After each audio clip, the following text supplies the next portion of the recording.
নমস্কার, কেমন আছো সবাই? আমার চ্যানেল কুহেলিতে তোমাদের সকলকে জানাই স্বাগত। আজ ফলহারিণী অমাবস্যা।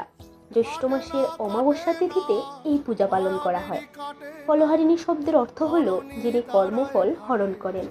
বিশ্বাস করা হয় এই দিনে ভক্তি ভরে মা কালীর আরাধনা করলে নাকি জীবনের পাপ, দুঃখ, বাধা ও সমস্ত অশুভ শক্তি কেটে যায়। এছাড়াও শ্রী শ্রী রামকৃষ্ণ পরমহংসদেব মা সারদা দেবীর ষোড়শী রূপে পুজো করেছিলেন এই জ্যৈষ্ঠ মাসের অমাবস্যা তিথিতে।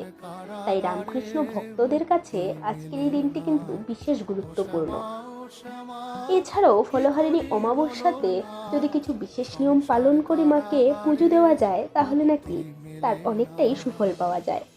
যেমন 5 রকম, 7 রকম অথবা 11 রকমের কোনো গোটা ফল দিয়ে যদি মাকে পুজো দেওয়া যায় তাহলে নাকি মা অত্যন্ত সন্তুষ্ট হন।